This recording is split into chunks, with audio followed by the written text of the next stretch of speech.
Ben Collier is a lecturer in digital methods at the University of Edinburgh's School of Social and Political Science. He joins the Plutopia podcast this time as we discuss his book, Tor, From the Dark Web to the Future of Privacy. The book is a biography of the technology and browser that have become central to the so-called dark web. Ben believes the association of the dark web and Tor with cybercrime is overstated in the media. The reality is complicated. Tor, initially, it wasn't particularly useful for crime because no one really knew how to use it. It wasn't very easy to use. It was very slow. And there was no easy way to send money over it. Obviously, when you get the rise of cryptocurrency, particularly initially Bitcoin, suddenly now you can send money anonymously, or well, you can send money without being censored. And now you can browse anonymously. So this led to crypto markets being created that put these two technologies together. But Tor is not intrinsically a technology for crime. And actually, to be honest, if you want to see crime on the internet, social media is probably the place to go. Welcome, everybody, to the latest episode of the Plutopia News Network. And maybe today we'll call it the Plutopia Dark Web. Today we're joined by someone whose work digs deep into the darker, more complicated side of our digital world. Ben Collier is a senior lecturer in digital methods at the University of Edinburgh, and he's the chair of the Foundation for Information Policy Research. His research examines how digital infrastructure and emerging technologies, from social platforms to digital systems to AI, become entangled with harm, crime, power, and control. We'll be talking about Ben's book, Tor, From the Dark Web to the Future of Privacy, recently published by MIT Press. The book is about Tor, a cultural and technological history of power, privacy, and global politics at the internet's core. The Tor Project is a nonprofit organization that has to do with onions, for one thing, we'll get to that develops and maintains free, open source software, including the Tor network and browser, to enable anonymous communication and defend online privacy by routing internet traffic through a global network of volunteer-operated relays. It's also known as the infrastructure underpinning the so-called dark web.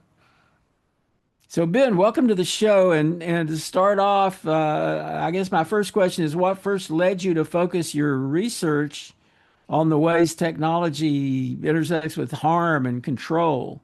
Was there like a particular moment in your research or in your career that made you realize that Tor and the ecosystem around it needed a deeper public conversation? Great to be here, guys, and thanks for having me. Yes, I think there really was. Well, not so much a moment as basically my entire childhood. So growing up, I was very much from the age of about 5 or 6. I started messing around with my dad's it was BBC Basic on an old ZX81 Spectrum.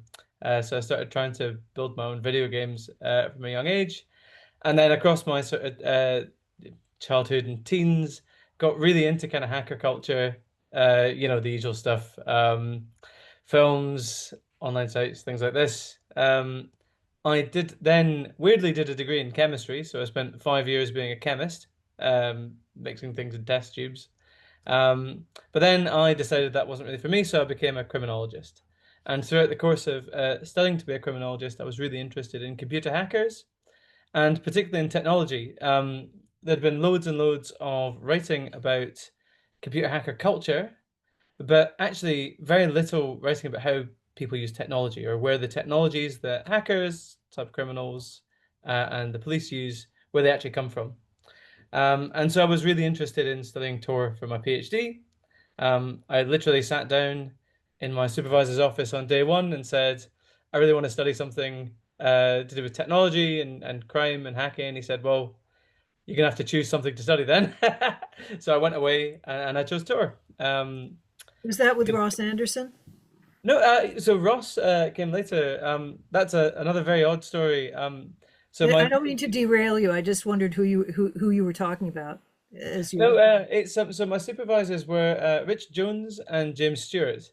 And the funny thing about Ross is, so I write about Ross a lot in the book.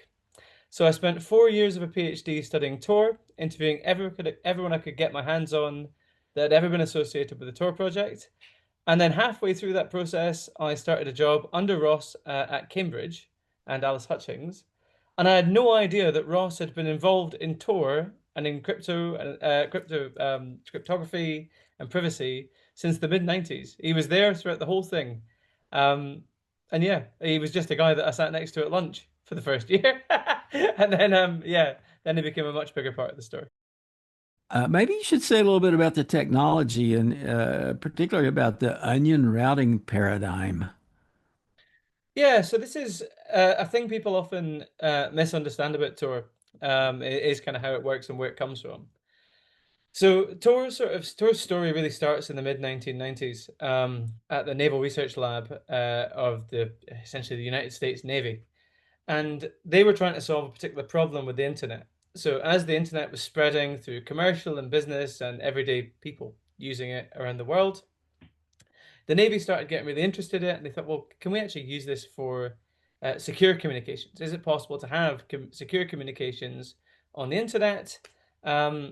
Given the fact that wherever you are, the government wherever you are basically controls the internet.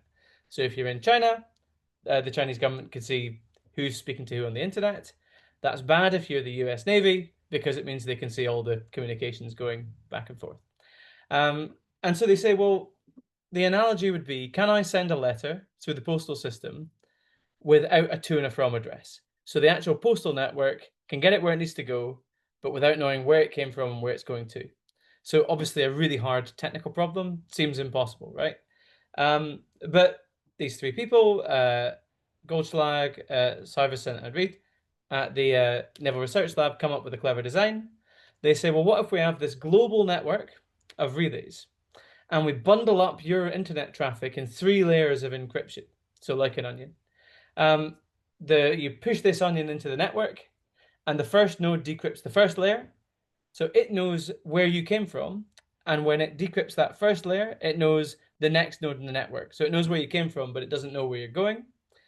The next layer gets decrypted by the next node, so it just knows the node you came from and the node you're going to, so it doesn't know where you came from or where you're going to originally. The next node, the final node, the exit node, decrypts that last layer of traffic and it gets the final destination, but it doesn't know where the traffic came from. And once you've done this, it's sort of practical magic. You can get letters over the internet or signals or traffic or communications, and the internet itself doesn't know where the traffic came from or where it's going. So this like layered structure is why it's called the onion routing. And it's very clever. Loads of stuff came after that. They had a lot of difficulties figuring out how you'd make this actually work in practice, but that's the basics. And they often refer to Tor or associate it with the dark web, scary and mysterious, like terrible things going on, probably malicious intent with some of the operators on this dark and terrible place. I mean, obviously a misconception, obviously to us, but how do you deal with this and I guess other misconceptions about Tor? It's difficult. It's obviously quite useful for me that it's seen as this sort of cool, exciting, dark, dangerous thing. Because if I'm speaking to like the police or government or people in private companies and I say, well, I'm an expert in Tor and the dark web, that makes me seem more interesting, even though actually it's a much more everyday thing. So the highest traffic site on the dark web for a long time was Facebook. That is because if you hide where your traffic comes from and is going to, it makes it very difficult to censor that traffic. So you can't stop people seeing things. And a lot of American companies, particularly communications companies like Facebook or news companies like the British BBC, even organizations like the CIA and the FBI, found it really useful to set up darknet websites or dark web websites because it means that people in China can then access the news. They can access, and the government in their country can't stop them accessing that. There was a bigger, so the big, where people have always used all sorts of internet technologies and all sorts of security technologies for crime. For Tor, initially, it wasn't particularly useful for crime because no one really knew how to use it. It wasn't very easy to use. It was very slow. And there was no easy way to send money over it. Obviously, when you get the rise of cryptocurrency, particularly initially Bitcoin, suddenly now you can send money anonymously, or well, you can send money without being censored, and now you can browse anonymously. So this led to crypto markets being created that put these two technologies together. But Tor is not intrinsically a technology for crime. And actually, to be honest, if you want to see crime on the internet, social media is probably the place to go. Yeah, you talk about that in the book that that they weren't actually all that the people designing Tor weren't all that thrilled when the criminals showed up. Not at all. Yeah, I think they were partly because they wanted Tor to become another standard. They wanted it to become like just part of how the internet worked. They wanted more and more sites to be able to use Tor, to integrate with Tor, to just give people better security and privacy in the way that encryption gives us better security and privacy. So I think for them, people using Tor for crime, they weren't too happy about it. How about the cypherpunks? I mean, I hung out with those guys back in the day. I didn't really realize until I read your book to what extent they were involved in the creation of Tor. Can you say a little bit about their role? So that's really fun. It's my favorite bit of the book because it's the one that makes you go, what on earth is happening here? So essentially what happened was when these three naval researchers got together and decided to build this new type of anonymity technology, so a network distributed all over the world that would basically allow people to do secret communications, they realized right away that there was a huge problem. And that if you set up a network that only the US Navy use, then the Chinese government or the Russian government can just say, oh, look, they're connecting to that secret US military network, so we know they're probably a bit dodgy. Similarly, to actually run these relays, if they're run by the US military or the CIA, no one's going to trust it. So what they needed was a system that had lots and lots and lots of just everyday people using it, and that wasn't run by the military. It was run by everyday people. And so that's a bit of a bind to be in. And it turns out they were going to all the same privacy conferences, security conferences, cryptography conferences that the cypherpunks were. So these kind of like radical techno-libertarian kind of technologists who are building privacy technologies for the general public. And they got talking and they said, well, actually, we've got a lot in common. The cypherpunks want general use privacy for the general population. And the military wants this sort of super secret network. And so actually, they've got an interest in common. They both want a more private internet that lots of people use. The cypherpunks want lots of people to use it because it's good. The military want lots of people to use it because it gives them cover traffic they can hide their agents in. And so they got together and they had a number of meetings. They then went to a famous cypherpunk's house for something called the Onion Dinner, where they served up entirely onion-based food and talked about like, well, you know, what's going to work for the cypherpunks? What do you think the general public will use? And yeah, they actually collaborated on the earliest sort of bits of the system. So you have this very odd, incredibly odd dynamic where the US military are collaborating with sort of these libertarian, freewheeling hackers out of a 1990s film, basically. It's not so different though from, you know, some of the time in the 90s in the internet, in talking about the internet itself, where you had, you know, you had someone like John Postel who was running the domain name system at the time, you know, this academic, barefoot academic in jeans, showing up at, you know, government committees to talk to them about how it all worked, you know. I mean, they always kind of, I think all the powers that be kind of had to accept that some of the techie people they wanted to work with were a little odd. Yes, I couldn't possibly comment about long-haired academics getting into talk with You're them. not barefoot, Ben. You're living in No, I'm Edinburgh. not barefoot. How do you know he's not barefoot? Because he's in Edinburgh and it's cold in Edinburgh. is It's very not true. Southern Well, California. It's a good point. Well, if you go online and you inquire about the dark web and about Tor, it immediately lists out the evil parts the cybercrime as a service, illicit marketplaces, and just a wealth, a long list of really scary things. But from reading your book, it seems that that is not the majority of what's going on in the so-called dark web. Absolutely. I think the reason for that is that most people who use the dark web to do other things, they probably don't even realize they're using it. So a lot of the time, these services will get set up. They don't advertise the fact that it's over Tor because of some of the negative connotations, but it's sort of built into the background. So, for example, The Guardian, The New York Times, Washington Post use a service called SecureDrop, or it did for a long period of time. Now, that's all based on sort of Tor technologies. They use that for whistleblowers, but they don't. You wouldn't if you go looking for Tor stuff, you'll tend to get the stuff that's a bit sort of edgier because it's sort of marketing itself with that kind of dark web brand. But the vast majority of people, as far as they're able to tell, that use Tor just use it for day-to-day web browsing, um, and a lot of the time it's for censorship circumvention. I think, particularly in countries with heavily censored internet.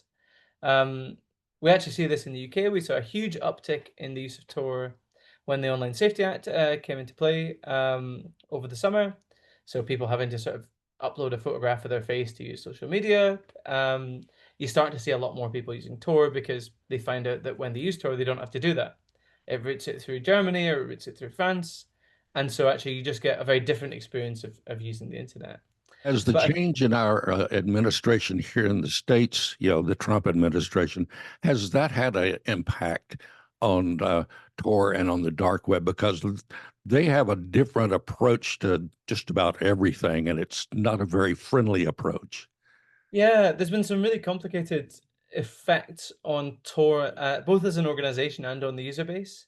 You have seen more people using it. That's partly due to it's partly due to more people being worried about government surveillance. It's also, I think, there's a weird contradictory effect there, which is that a lot of the people in the orbit of Donald Trump are really into kind of cryptocurrency and like privacy technologies. So that gives it a bit of a boost as well. So it's kind of, I think adoption has benefit from both. In terms of where it's put Tor as an organization, it's put it in quite an odd position. Um, because Tor for a long time has sold itself very much as kind of like a bastion of human rights, a bastion of sort of like liberal democratic sort of politics around the world, very much that very much that kind of global public policy of the US, which Donald Trump's done a lot to try to dismantle through things like cancelling a lot of US aid funding and a lot of the funding that Tor drew on. So that's been a really bad thing for Tor. But simultaneously, a lot of the crypto communities who have a lot of money and who really like Tor have got a big boost in the Trump administration. So I think it's really shifted those kind of underlying dynamics of power between the different supporters of the Tor project, which is quite a diverse community of people with very completely different politics, all quite like Tor. Well, you mentioned the Tor browser. There wasn't always a Tor browser. Kind of, how did that come to be, and what was the significance of creating a browser that incorporated the technology? Yeah, so when it kind of started, certainly for the first few years, Tor was an absolute pain to use. It was very much, the early users were very much like people that were used to cobbling together lots of bits and pieces of technology to get something to happen. A lot of them were like the file sharing community or like the early hacker communities, things like that. But when they started getting more mainstream users, particularly from like NGOs that operate around the world that need security, they realized that, and I mean, at this point, you had to operate about 12 different programs on your computer, get them all running, get some sort of stuff running largely in the command line. It like a real pain. And they decided, well, actually, this isn't going to work for most people. What we need is a single thing you can download, a bundle that runs it all. And you click on it, install it, it just works like a normal browser. So that was basically invented by, not solely, but largely by Stephen Murdoch, who's now a professor at UCL, who's also on. It's quite odd that when I wrote the book, I didn't really know any of these people, but now I know them really well. So Stephen's actually in the organization I chair, FIPR, which is odd. I didn't think 5 years ago I'd be saying I knew all these people. Ben is talking about the Foundation for Information Policy Research. It's kind of a think tank in that it tries to come up with evidence that campaigners can use on various topics. And when I mentioned Ross Anderson before, he was one of the founders, and he ran it himself for a long time, and then he died very suddenly a couple of years ago. And Ben is the new chair, and there's a new board, and I'm one of the board members. And so we're so far it's looking good for FIPR 2.0. It's open. So what is it that the organization does exactly? It tries to produce evidence that sort of when somebody starts promoting a policy like digital IDs, or which has come up recently, or let's scan all the encryption and make it available to law enforcement. FIPR tries to come up with evidence that campaigners can use to pour sense on the ideas. Absolutely. God, this makes me think about the old days. I interviewed Phil Zimmerman. Oh yeah. Years so ago. did I, and so did I.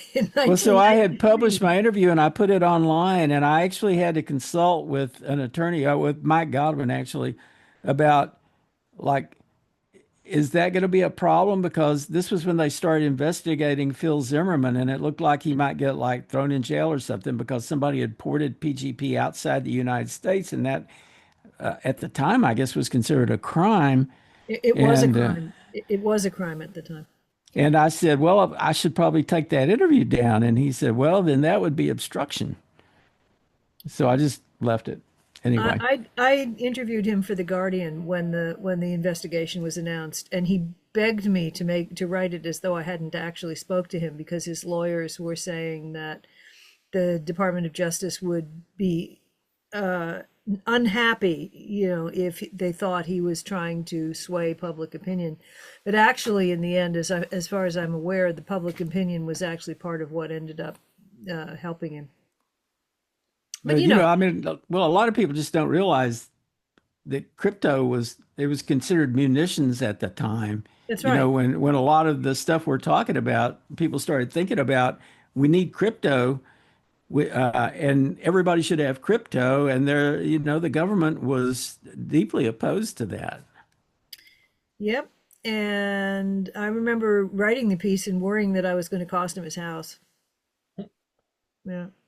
I remember one of Ross's prized possessions whenever I went to his office at the Department of Computer Science and Technology, was one of the original T-shirts from the 1990s so the way they got around, for your listeners, I'm aware that everyone on the call is well aware of this particular story, but getting around PGP being classified as munitions by printing it on a T-shirt, or printing the code on a T-shirt so it could be classified as speech instead.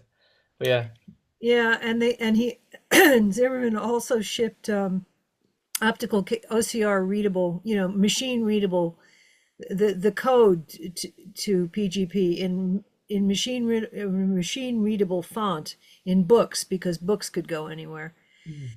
For people who are watching this who don't know what PGP is, it stands for Pretty Good Privacy. It was a program invented by Philip Zimmerman in about 1991 or 92. And it was the first time that somebody with a personal computer could encrypt the data on their hard drive, or encrypt an email message they sent to someone else. And for people working in hostile environments, in human rights and things, it was a very useful thing. And it's still with us today in some form. Yeah, back then people would put their public key on their emails, and but it was, you had to take a couple extra steps to use it. So even though I had a PGP key, but I rarely used it.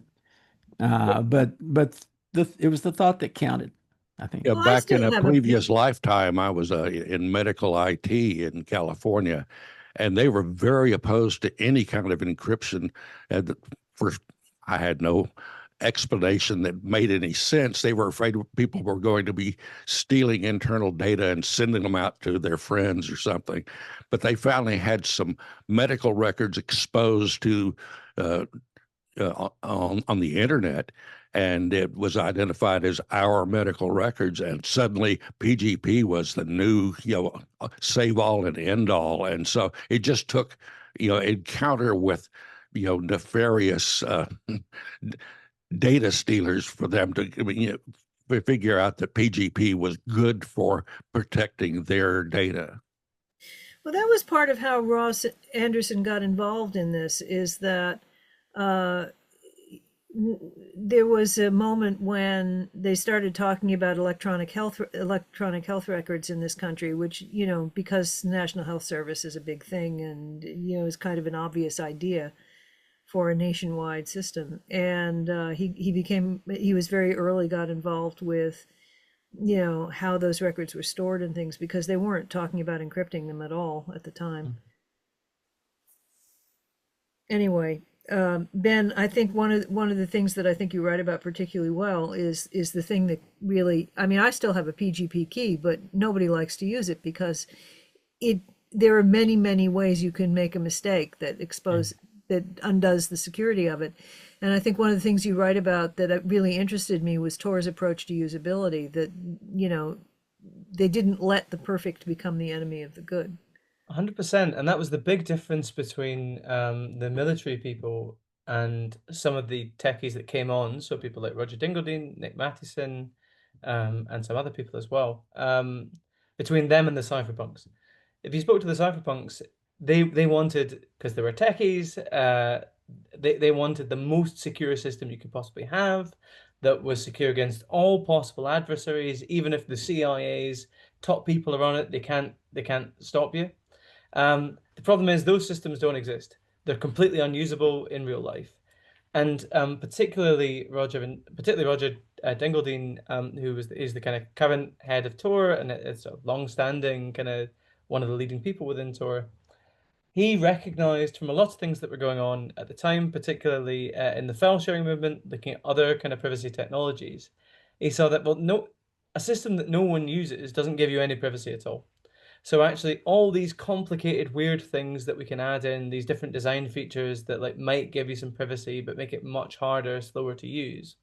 He just said that's not what we're going to do. We want it to be the easiest possible bit of tech to use, and that will give people privacy because of the design of Tor. The more people using Tor, the more people's traffic you're getting mixed up in. So actually, the bigger the user base, the more privacy you really get. Which is a really powerful thing for Tor, and actually was quite unique at the time, to the extent that one of the things that really troubled the naval cryptographers was that they couldn't use cryptography maths and cryptography proofs to explain why this worked. And it took them sort of 7 or 8 years to sort of figure out a way of getting cryptographers to accept that this was like a good approach to giving people privacy. But yeah, it is. I think it was a pretty big deal at the time, and sort of still is. So I have a fun question. Who's in charge of the Tor project? Is any but one person running it? Yeah, so it's run by a foundation essentially. So I will get. I think they may have had a change of leadership, so I'm going to get the exact answer for this for you right now. So essentially, the technical team is still really led by Roger Dingledine and Nick Matheson. So they still lead a lot of the kind of core technical development of Tor. They lead kind of how it works. Basically, they run a lot of that team. They've got a quite big community of people that work for it in a variety of different roles. I'm just trying to find who the actual board of directors are. Board directors, because I would like to actually get this correct. When you look at your screen, it lights your face up. It's really funny. Nice. Stop so. Their CEO, because it's changed recently, which is why I'm looking at this. So they've got a lot of people on the board of directors, and I'm trying to find out who they are. Oh yeah, it's Isabella. Sorry, yes. So, oh, sorry, because I've forgotten her surname. Fernandez, that's it. Sorry, yeah. So Isabella Fernandez is the executive director of the Tor project, so the kind of non-profit that runs Tor. They've got a kind of quite classic non-governmental organization structure. So you have the kind of the techies and the people that build the codes, and you have a board of directors above that that run it as a non-profit. So they manage the community, they manage funding, they manage reporting, they sort of do all the project management and HR stuff around that as well. That was a relatively recent development, so that kind of took place over the last sort of 10 years. The first sort of 10 years of the organization, it was a bit haphazard. They had a sort of more foundation model where they had directors who contributed to the running of the organization, but it more worked like a sort of open software foundation rather than a non-profit that got lots of money in and did a lot of work that was organized. And that the big change there was really around the kind of the huge boom in the digital rights movement globally. So during and after the Arab Spring, you see huge, and actually after that, with the Snowden revelations of kind of mass spying around the world, you see by the US government, you see huge amounts of money, people, time, work pouring into digital rights. And to manage that, to manage the sort of money available, to manage the growth of Tor, a lot more people from a kind of activist and NGO background came into the project rather than kind of the core technical people that kind of actually build the software and do the engineering. And that's kind of where it is today. So it's run by this kind of board that decide the kind of policy and the direction of the organization. And underneath that, you've got the engineers that kind of make essentially technical decisions. Have you seen an increase in what may be law enforcement presence on Tor, looking to find evildoers? Because that seems to be a big, concentration of the Trump legal administration or illegal administration, whatever it is. 100%, yeah. So there's been a huge increase in not so much on the technical side. A lot of people get very worried about the CIA or the NSA compromising Tor's like technical infrastructure to make it not work. So we don't really see a lot of that. People kind of think they've picked this up time and again, but actually Tor's got a lot of quite good protections against that. What we do see is law enforcement using Tor. So they either use Tor to give themselves privacy. So Tor is actually a great tool for law enforcement because it means you can go on people's websites and spy on them without them knowing who you are. But also it's a very good tool for basically if all of your people committing crime are at one watering hole, that's kind of the place to go. And it's pretty easy to know where they are. So we see a lot of, for a long time, it was mostly private companies, private security companies who would set up fake accounts on darknet websites, pretend to be criminals, pretend to be into drug dealing, all this sort of stuff, hacking, and sell that information back to law enforcement, essentially. But law enforcement have started doing a lot more of this collection themselves. So if you are on basically any accessible darknet website, there will be a proportion of law enforcement on there, essentially, or at the very least, kind of security companies. And there is obviously the old joke that, you run a forum with 15 people and 14 of them are FBI agents. And it's never got quite to that level, but it's not necessarily always that far off either. Yeah, one of their favorite methods of finding evildoers, or what they could consider evildoers, is setting up a honeypot or something like that to attract them in and try to get them to, commit a crime in the presence of law enforcement. Yeah, this is the big thing now. A lot more of this stuff going on for cybercrime now over the last couple of years. So particularly the UK's National Crime Agency, a lot of the major UK police forces, and the FBI are getting much more interested in these kind of complex deception operations, where you, for example, a classic tactic they use increasingly in cybercrime communities is they'll set up a bunch of cybercrime services. They'll just sort of leave them there. They own them. And then they'll take down a lot of illicit ones, so a lot of the illegal services that are out there. And when that happens, the criminals go trying to find other services. They find the law enforcement ones. They put their username and passwords in, which is the same as the ones they use for their Gmail. or they put their home address in, they put all their private data in, they don't use a VPN, so they expose who they are. And that essentially means that law enforcement get all of their information and a lot of evidence of them trying to commit crime. That's the story that Joseph Cox told in The Dark Wire, right? About was it Anom? It was an encrypted messaging service that became quite popular among criminals, and it turned out that actually the FBI had set it up. Yes, so there's quite a lot of this going on. Either law enforcement setting up their own services, compromising services, but not telling not telling the criminals that they've got that access. So things like EncroChat, and actually just setting up their own services kind of whole cloth. A lot of the time now, when they take down a service, they leave it up. So they'll take it over, they'll arrest the admin, but they'll leave the service up. So they've got all this kind of continuing, basically, playground where they can mess with people, they can destroy people's reputations, and they can kind of collect intelligence on what people are up to. There's a hilarious story in Dark Wire where I forget what what contraband he was dealing in, but he accepted the bona fides of a prospective customer because the customer had access to this already compromised encryption messaging system, and he figured he wouldn't have access if he wasn't genuine. And of course, he was actually a policeman. Yes, that's the big. I mean, when people try to make arguments against encryption, against kind of anonymity service like Tor, they always say, "Oh, it's a huge boon to criminals, and it makes it really difficult for law enforcement." If law enforcement really put their mind to it, they've not usually got much problem in compromising people, even who are using these sorts of services, to be honest. None of us get it right on security 100% of the time, and law enforcement are more than happy to take advantage of those opportunities. Well, they definitely managed to take down the Silk Road, right? Yes, and again, that was a basic error of operational security. He'd used his same username on a separate service. They'd managed to link it to who he was, and then actually and just took him down in person, more or less. They distracted him, snatched his laptop, and so before he could have a chance to lock it. So yeah, it's a lot of the time people focus too much on the technology.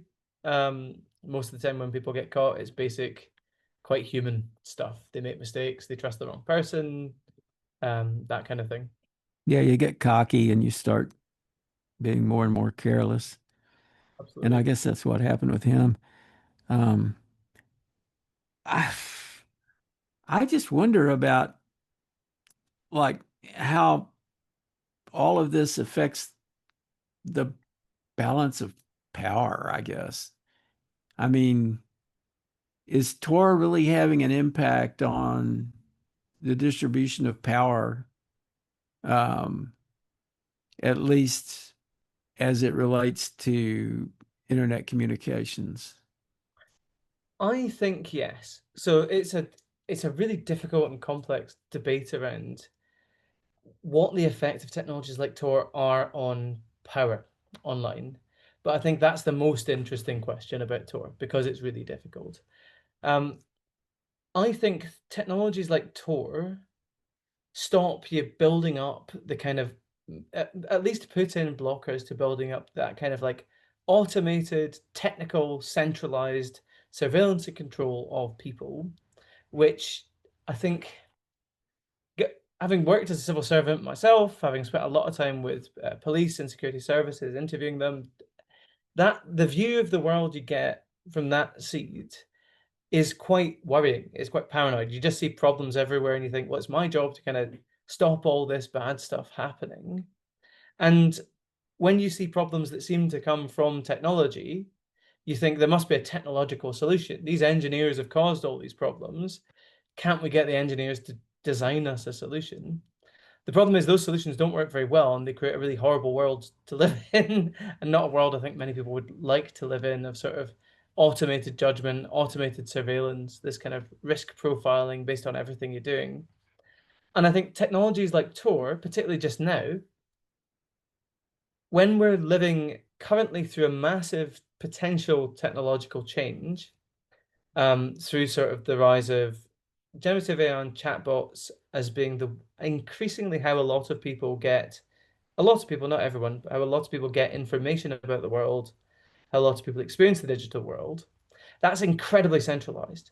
So rather than having lots and lots of different websites and services and providers, suddenly you've got like four, and they control all of your access to information. They sort of can see everything you're up to, and they can tell you kind of how the world works based on what they think, their politics. And that's not the internet I grew up with in the 1990s. I think that's not what a lot of people growing up who were in the 1990s who liked the internet wanted the internet to be. And I feel like Tor, whether it actually does really redistribute power, is a kind of vote of confidence. It's a kind of, I don't know, it's some sort of remnant of that utopian vision of the internet as something that could actually be good, that doesn't necessarily have to centralize power among a tiny number of often quite horrible people, and actually is a bit more kind of distributed. So I Well, think, you yeah. have what you might call surveillance monopolies, and using something like Tor, something like Signal. These are ways that you can, to some extent, hide from that surveillance, I guess. Absolutely. And that's, yeah, I think one of the things that you're really seeing now is a lot more interest in these technologies, particularly Signal. I mean, like, as we've seen over the last 6 months, high-ranking members of the US government use Signal.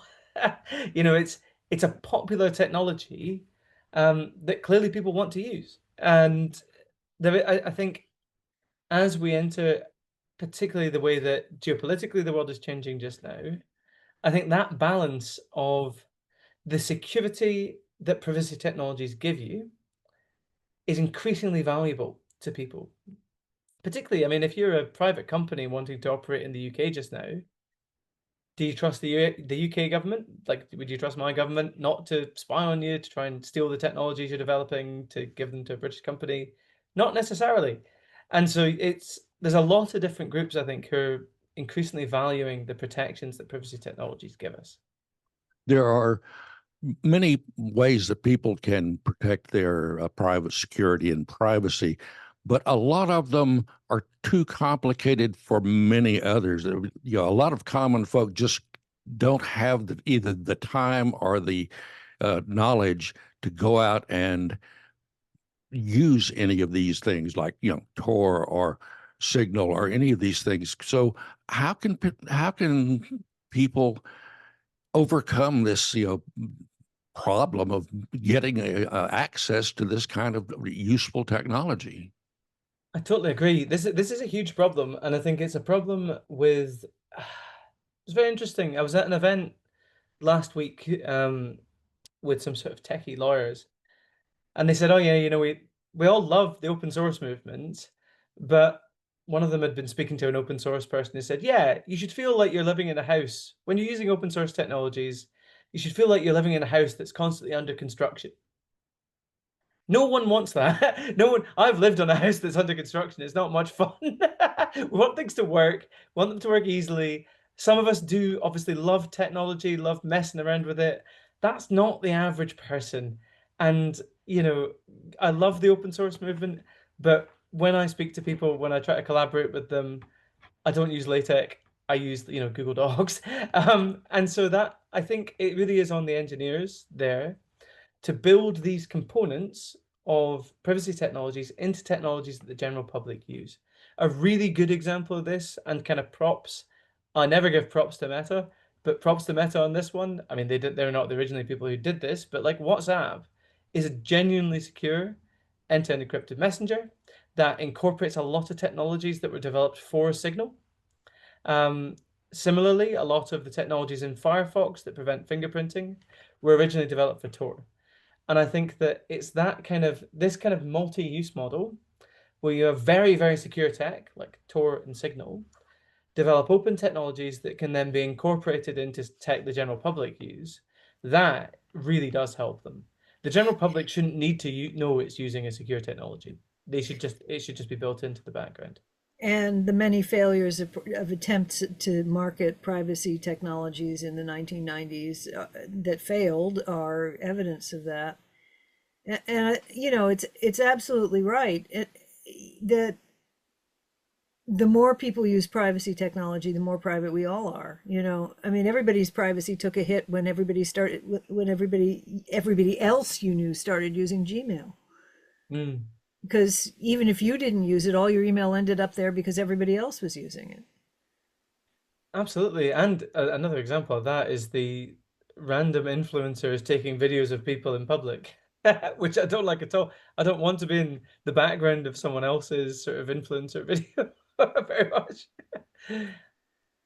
Yeah. Yeah, that's hard to escape. I found something funny on Wikipedia. So there's a list of Tor sites on Wikipedia, and under the these commerce sites that they have listed here, you notice they're all defunct, Yeah. all of them. So this And is that's really kind of, yeah, go ahead. So yeah, this is a really interesting feature of darknet marketplaces, is that there are two things that make darknet marketplaces rubbish for long-term crime. One of which is that because Tor, essentially, the Tor network is a large series of pipes interconnected together, it's very easy to fill those pipes up. And so they're very easy to denial of service attack these websites. So you can knock these, because it's a little bit fragile, you can knock darknet websites off the internet very, very easily. And actually, law enforcement have started doing this as well. Just sort of, it's hard to take them down, but it's easy to stop people accessing them. The other problem is one of anonymity itself. So if you're totally anonymous, so commerce requires trust. And that means anonymity is quite difficult to bring into contact with commerce, because what stops you paying someone £100 for some marijuana? What stops them just taking your money, right? So with these websites, they came up with a way around that. They said, well, okay, there'll be two things we'll do. The first one is we'll have a reputation system like eBay. Now, obviously, you can game that. So if you're the police, you can just transact between each other, give each other a very good reputation, and then scam loads of people out of money so that they stop using the website. The other problem is the other way they do it is through escrow. So essentially, when you give your money to the website, they hold it, the site itself holds your money until the other person says, yes, I've received my marijuana, whatever it is. What that means is that over time, as these marketplaces grow and grow and grow, suddenly they are holding larger and larger amounts of money at any given time. And the amount of money held in escrow is just growing and growing and growing. And the risk to them of being nobbled by law enforcement is also growing and growing and growing. So the incentive for you to just take all that money and say, see you all later, I am taking your money and never seeing you again, grows exponentially over time. As the risk to you from law enforcement grows, as all this other stuff grows. So we see exit scams, we see denial of service, and obviously good old-fashioned criminal infighting take a lot of these sites down. God, there's so much crime now. Yeah, true. It's really starting to weigh on me. This morning I was looking so I think everybody now is getting text messages where they'll say, "Hey, let's go to dinner tonight," or something like that, right? Um, and they're like pig butchers, basically. They're trying to like draw you in so that they can take all your money. And one of the things I was learning about that is that the people who send you those messages are often people who are practically enslaved. They're like, they've been trafficked in some way, and they're sort of like in some sweatshop, and there's probably some guy standing over them with a gun or something like that.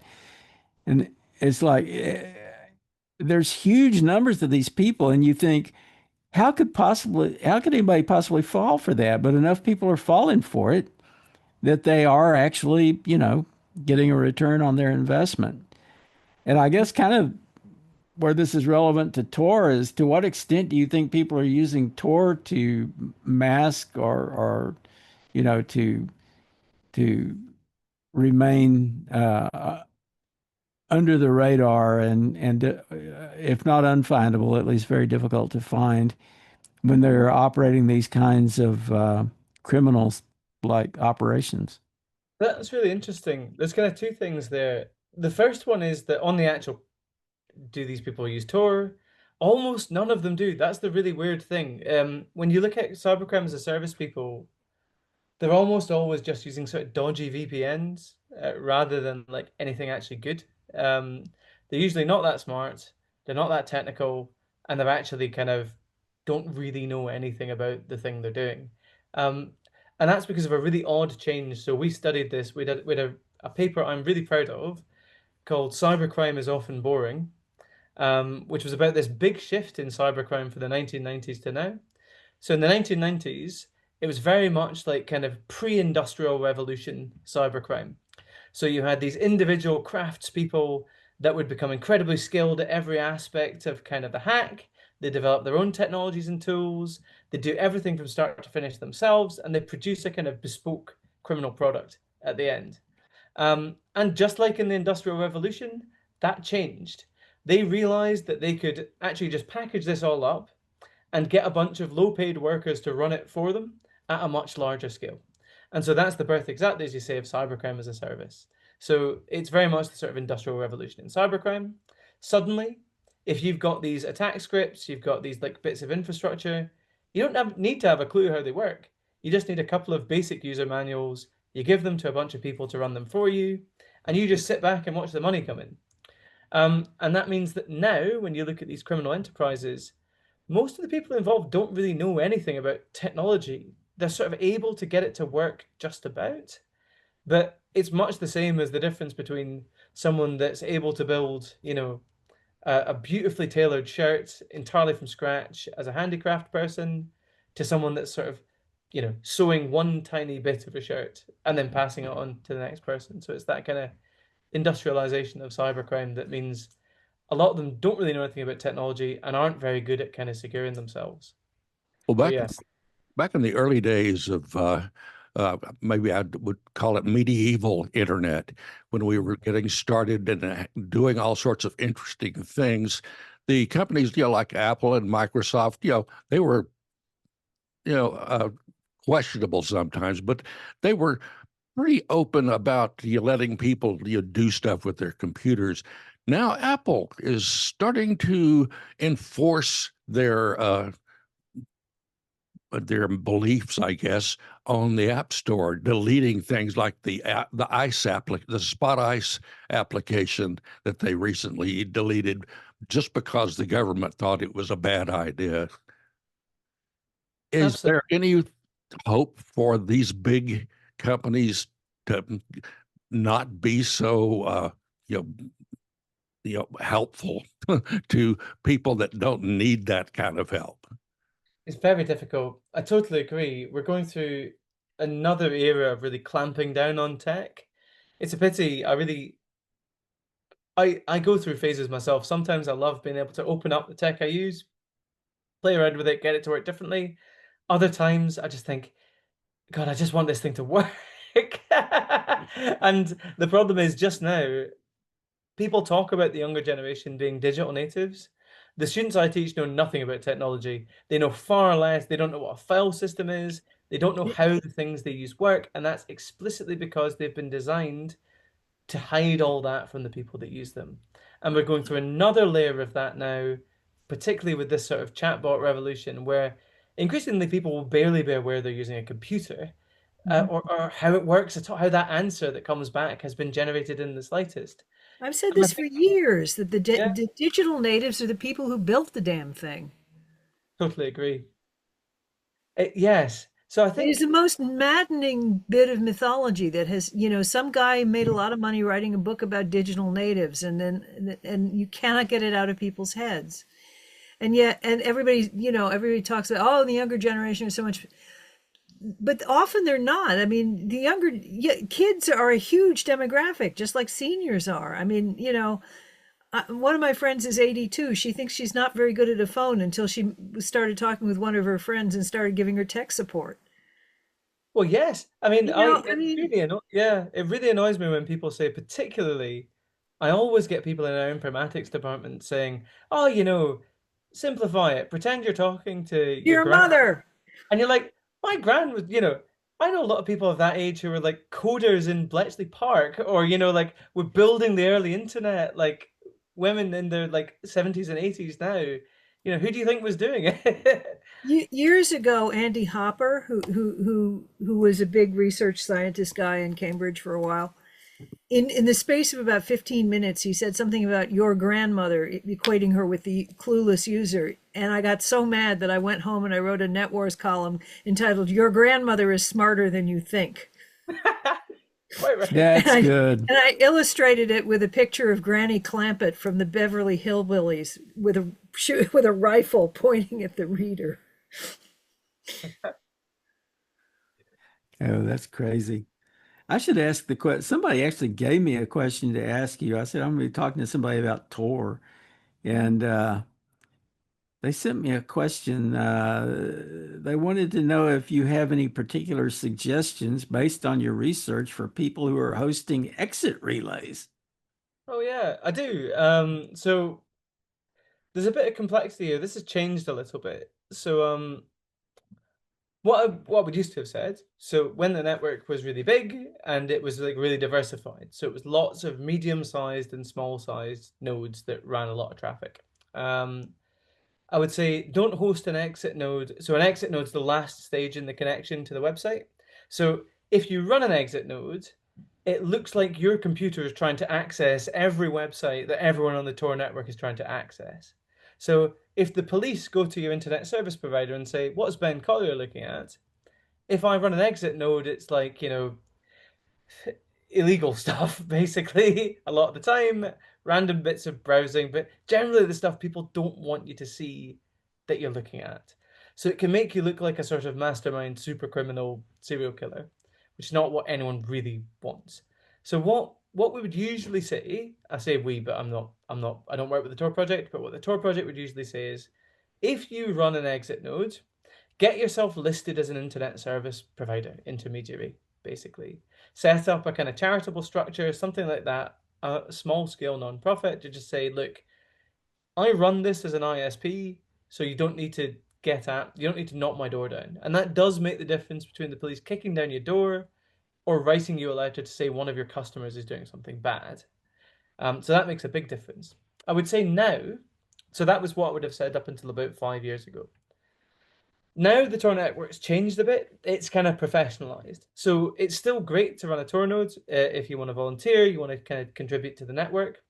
Probably don't run an exit node, probably run a middle node. So that kind of just contributes general capacity to the network without a lot of risk. If you really want to help the Tor network, you're probably better off finding an organization that runs lots of really big Tor nodes and giving them some money. If you run it yourself, it's like a really cool project. It's interesting. It gives you stuff to do. You can educate yourself. It's a useful way to learn more about system administration, about privacy. But if you really want to help the network, I would say find an organization like Tor servers and give them some money to kind of run a bit of the network. So we're kind of getting close to running out of time here. We got a couple of minutes left, and we've been talking so much about dark web stuff and crime and so forth. So maybe as we end our conversation, it would be good for you to say something about the very positive use cases for Tor. Yeah, there's loads. I mean, so it's used a lot by journalists. So particularly whistleblowers use it a lot. It's a really good way to get secret documents to journalists if you want to expose something bad that's going on. There's a few services that are dedicated to that. It's very good if you're running a news website or a kind of social website that's blocked in a lot of countries. It's very good for getting people in those countries to read your stuff. If you host it on Tor, it means they can read it much more easily. There's a lot of organizations that use Tor for activism. So Women on Web is a really good example of this. So Women on Web is I think they're sort of affiliated with Women on Waves. And what they do is they provide reproductive health care to women all around the world in places where that's illegal. And so they use Onion services, they use Tor to kind of protect and allow people to access their services where it's blocked. But to be honest, like a lot of the really good use cases, yes, there's the journalistic stuff, yes, there's the kind of activist stuff. A lot of the really good use cases are just day-to-day web browsing. If you don't want the government spying on you, if you don't want the government, if you're from a particularly vulnerable population, it's really a good way to kind of protect yourself online in general. Fantastic. Well, thank you so much for joining us, Ben. This has been a great conversation. Oh, thank you so much for having me. It's been great to meet you, John and Scoop, and it's lovely to see you again, as always, Wendy. You can stay in touch with Plutopia at plutopia.io. On Facebook, look for @Plutopia News. On Twitter, it's @Plutopia. This is the Plutopia News Network, 20 minutes into the future.